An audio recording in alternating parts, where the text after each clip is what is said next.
Olá a todos vocês, que a graça e a paz do nosso Senhor e Salvador Jesus Cristo permaneçam com todos de um modo muito especial.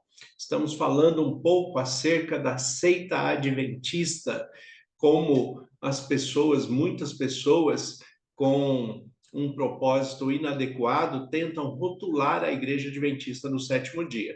E nós estamos tratando desse texto à luz da Bíblia, né, desse tema à luz da Bíblia, a partir do texto de Atos, capítulo 24, onde o apóstolo Paulo, na sua defesa, ele fala que ele segue a seita do caminho, aquela primeira igreja que foi construída, que era chamada de seita do caminho, porque eles pregavam andando pelo caminho. Então, a igreja de Jesus Cristo, num primeiro momento, foi classificada desta maneira. Por quê? Porque a igreja é formada por adoradores que adoram a Jesus Cristo, adoram a Deus sobre todas as coisas, se permitem ser guiados pelo Espírito Santo e têm a Bíblia como única regra de fé e prática para todo cristão.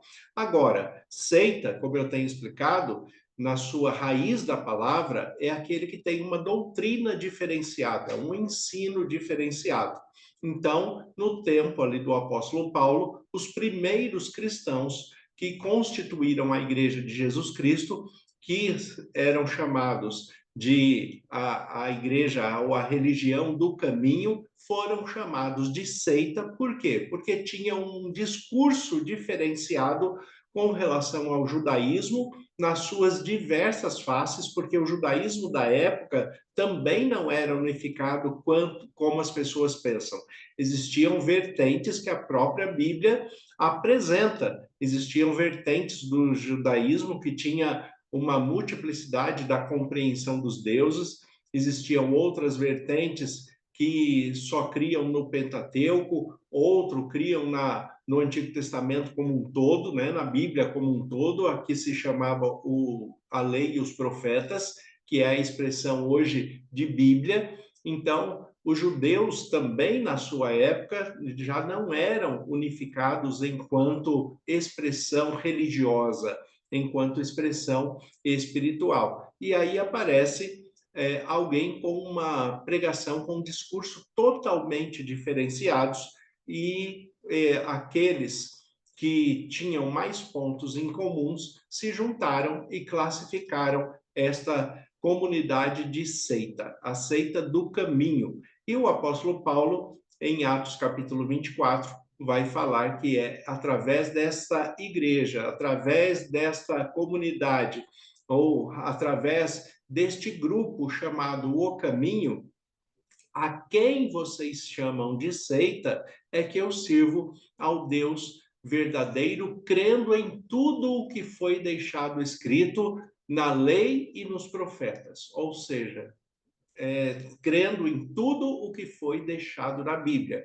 E é assim que nós seguimos a Igreja Adventista do Sétimo Dia, esta igreja que muitos, numa má intenção, tentam classificar como seita, é, mas que é através desta igreja, que muitos chamam de seita, que nós servimos ao Deus vivo, ao Deus que cuida de nós, ao Deus que nos dá sabedoria, discernimento, direção espiritual e que nos possibilita estender nossas mãos para pregar o Evangelho, levando também, além da salvação em Jesus Cristo, como único Senhor e Salvador, nós também procuramos auxiliar na construção pessoal, familiar, social, em todas as áreas. Para isso, a Igreja Adventista do Sétimo Dia tem vários departamentos de ações evangelísticas com o intuito de levar a palavra de Deus, mas cuidar do ser humano nas suas necessidades. Então, se vocês buscarem na internet, seja no Google, no YouTube, né, vocês buscando pesquisas sérias sobre a Igreja Adventista do Sétimo Dia, vocês podem procurar a respeito da ADRA. A ADRA é um departamento da igreja, filiado à igreja, em que atua em grandes catástrofes, como, por exemplo, no Rio Grande do Sul, nas enchentes. A ADRA estava ali com seus caminhões preparados para distribuírem toneladas de alimento, lavarem toneladas de roupa, ter ali a assistência médica, ter assistência psicológica, assistência espiritual. Então, a ADRA ela faz este papel de socorro emergencial a grandes catástrofes.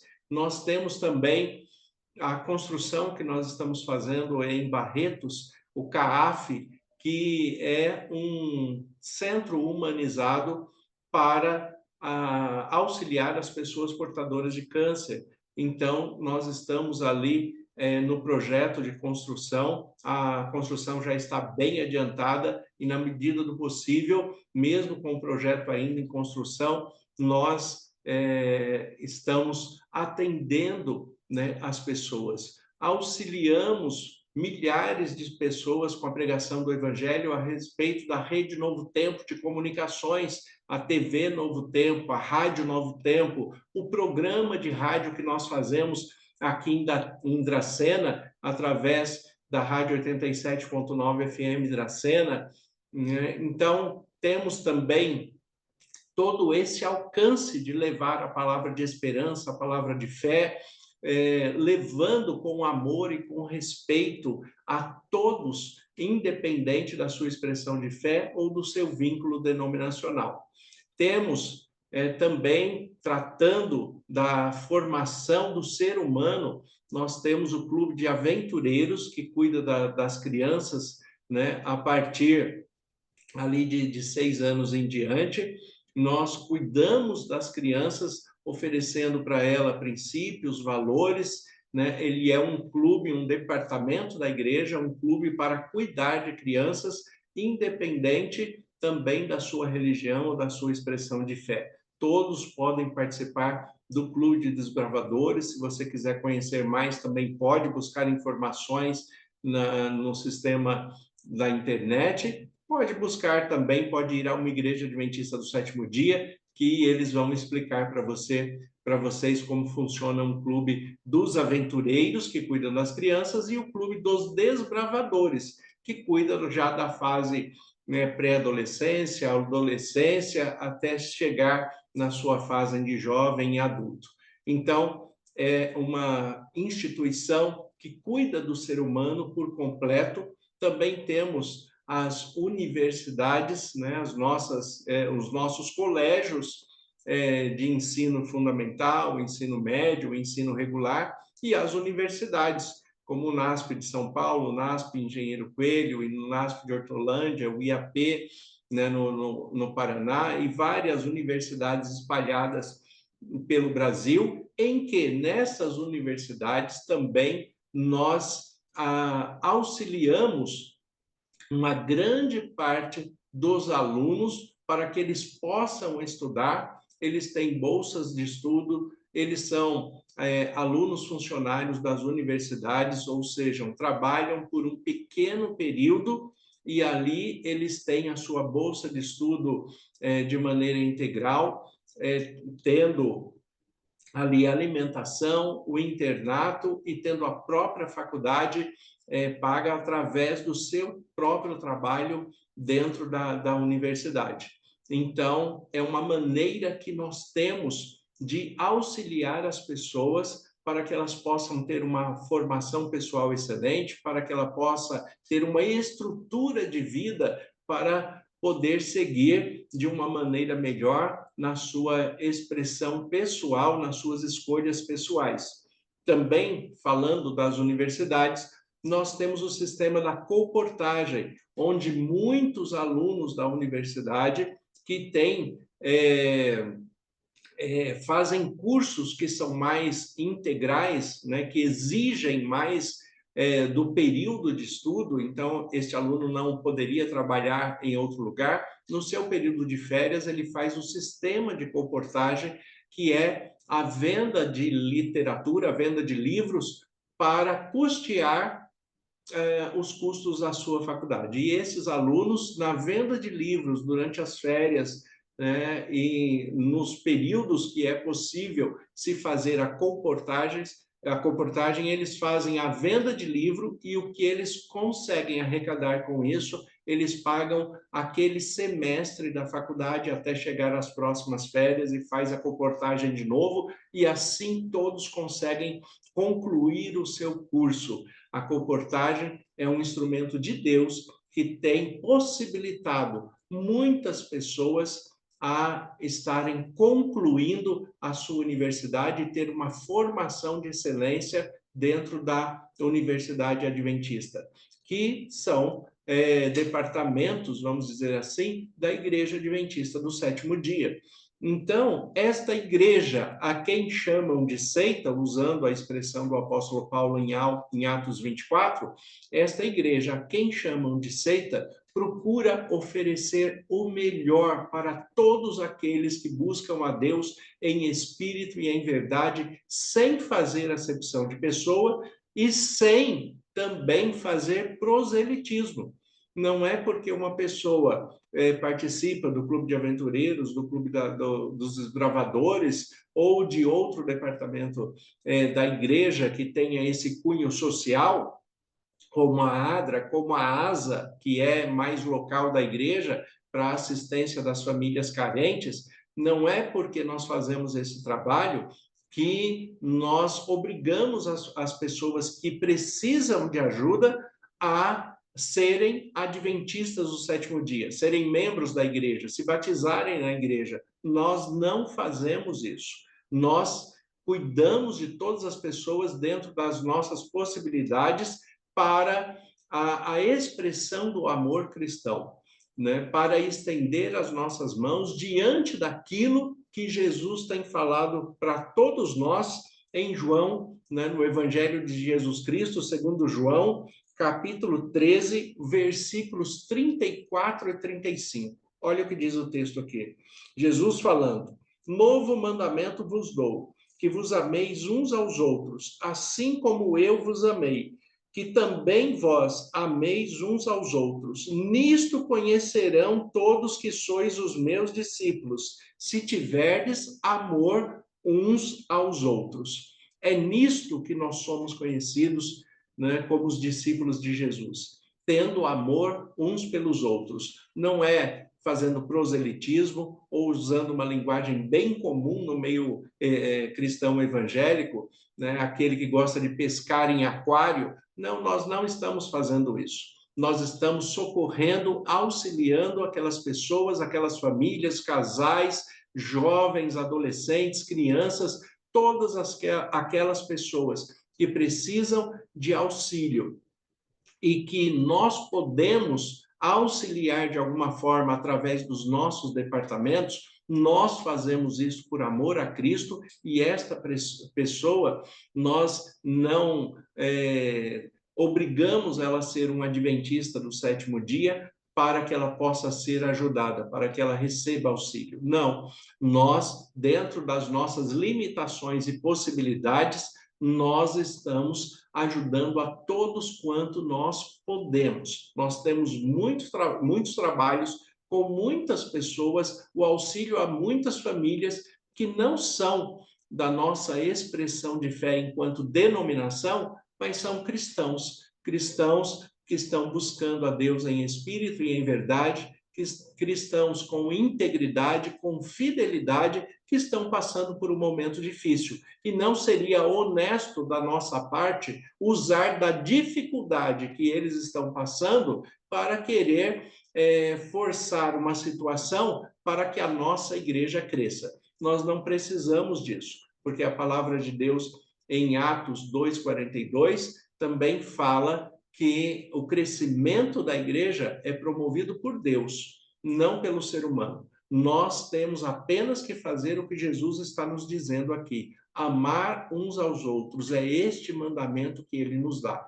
Então, independente de uma pessoa ser batista, presbiteriana, metodista, católica, ateia, né? A pessoa pode ser um ateu, não tem problema. Se ele precisa de auxílio, ele é um ser humano e vai ter este auxílio. Nós vamos fazer o possível para estar socorrendo, estar ajudando esta pessoa nas suas necessidades. E para isso, como eu já disse repetidas vezes, nós temos os nossos departamentos. Somos limitados, mas conseguimos fazer muitas coisas porque nós temos uma igreja unificada. E como diz um ditado popular, a união faz a força. Eu costumo brincar com esse ditado e falar que a união faz açúcar e deixa tudo mais docinho. Mas é verdade, a união faz a força. A Bíblia, no Salmo 133, ela nos diz: quão bom e agradável que os irmãos vivam em união. É bom e agradável que os irmãos vivam em união. Os irmãos de fé. Jesus, por exemplo, ele era judeu, mas ele nunca fez proselitismo. Jesus nunca falou: olha, para eu fazer um milagre, para eu ajudar você, para eu fazer uma cura, você tem que ser judeu, você tem que vir para a minha sinagoga, você tem que ser, né, dentro da minha expressão de fé. Jesus nunca fez isso e nós também não fazemos. E ao contrário do que muitas pessoas pensam, que o adventista do sétimo dia é extremamente exclusivista, porque acha que somente ele será salvo, isto é uma falácia, isto é um problema muito grande, porque nós não pensamos assim. Nós não temos este pensamento, não cremos nisso, porque a Bíblia não é assim. Deus não faz acepção de pessoas, nós também não fazemos, e nós temos a consciência que existem salvos em todas as igrejas, em todas as denominações, em todas as religiões que têm a Jesus Cristo como seu único Senhor e Salvador. Então, nós sabemos que tem pessoas íntegras, honestas, fiéis, que estão buscando a Deus em espírito e em verdade. Agora, qual será a característica dessas pessoas? Nós vimos aqui Jesus falando que a primeira característica de um cristão é ter o amor, que é nisto que nós somos conhecidos se somos discípulos de Jesus, tendo amor uns pelos outros. Então, não adianta eu ser extremamente legalista e não ter amor, não ter a expressão de fé. Tiago fala que fé sem obras é morta.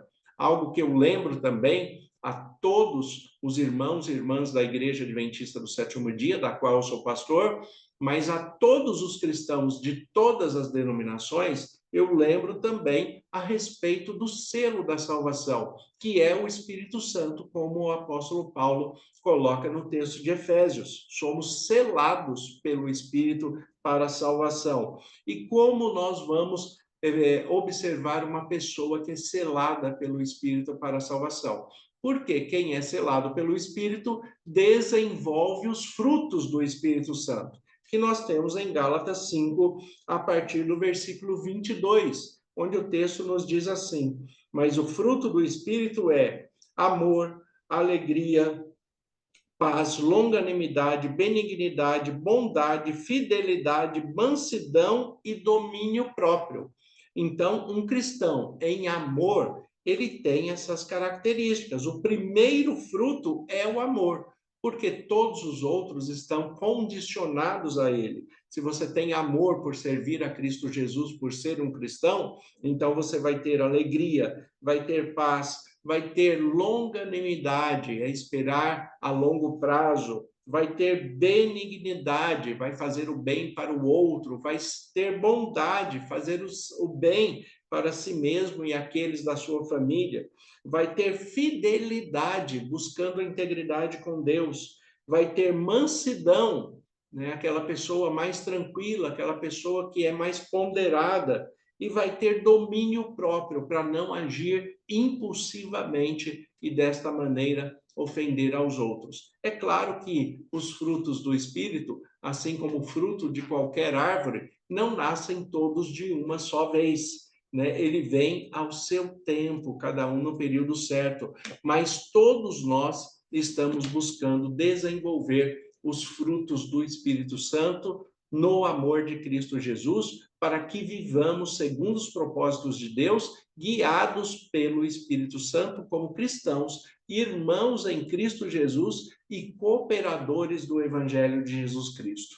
Também, se o primeiro fruto é amor Se Jesus fala que é nisto que nós seremos conhecidos, nós temos que observar o texto de 1 Coríntios, capítulo 13, a partir do versículo 3 em diante, onde vai falar as características do amor. E aqui eu estou lendo na versão da Bíblia a Mensagem, que tem uma linguagem mais fácil, mais tranquila, e ele vai falar a respeito do amor. Então, o que ele diz aqui? O amor, né? O amor é paciente. Olha, o amor é paciente. Características de quem ama em Cristo Jesus. Então, o amor é paciente. O amor não se preocupa mais com os outros do que consigo mesmo, mas sabe dosar o amor para os outros e para si mesmo. O amor não quer o que o outro tem. O amor não é esnobe, não tem a mente soberba. O amor não se impõe sobre os outros, não age na base do primeiro eu, não perde as estribeiras, não contabiliza os pecados dos outros, né? Tem pessoas que ficam observando as falhas dos outros, os pecados dos outros. Quem ama não faz isso. Quem ama olha para si mesmo, né? Não festeja quando os outros rastejam. Não, quem ama não tem prazer em debochar, né, da verdade. Tolera muitas coisas, confia sempre em Deus, sempre procura o melhor, nunca olha para trás para aquilo que é mal, mas prossegue até o fim, e o amor jamais morre, o amor jamais acaba. Então, ao longo do tempo, como cristão adventista do sétimo dia, nós vamos buscando desenvolver essas características com a maturidade cristã, guiadas pelo Espírito Santo. Somos perfeitos? Não, é claro que não. Temos muitos problemas, temos muitas dificuldades, temos muitas limitações, cometemos muitos erros, mas a nossa igreja, a Igreja Adventista do sétimo dia, a quem muitos chamam de seita, é através dessa igreja que nós temos irmãos com integridade, com o amor de Cristo, com fidelidade, buscando a Deus em espírito e em verdade, para auxiliar a sociedade, a família e a pessoa individualmente, para que nós, de fato, possamos alcançar o propósito de Deus, que é levar a mensagem do Evangelho, a mensagem de reconciliação, a mensagem de paz, a mensagem de alegria, de fidelidade, de integridade ao Senhor, amando ao Senhor sobre todas as coisas e ao próximo como a nós mesmos. Então, que Deus abençoe a você de um modo muito especial. Se você tiver alguma dúvida a mais, né, alguma curiosidade, o nosso tempo aqui é curto, mas você pode buscar a qualquer igreja adventista do sétimo dia para conhecer de perto, para ver como é esta igreja, para ver a sua expressão de fé em tudo aquilo que ela consegue fazer, mesmo nas suas imperfeições e limitações. Nós temos e buscamos a expressão do amor de Cristo. Senhor, nosso Deus e Pai, nós te agradecemos pela tua palavra que é viva e eficaz. Como ministro do Evangelho, em nome de Jesus, eu peço as tuas bênçãos sobre todos aqueles que estão acompanhando essa mensagem. Que o Senhor conceda da tua paz e direção. Te agradeço e, como ministro do Evangelho, peço as tuas bênçãos sobre todos aqueles que estão buscando ao Senhor em espírito e em verdade, em nome de Jesus. Amém. Que Deus abençoe a todos. Tenha um excelente dia, em nome de Jesus.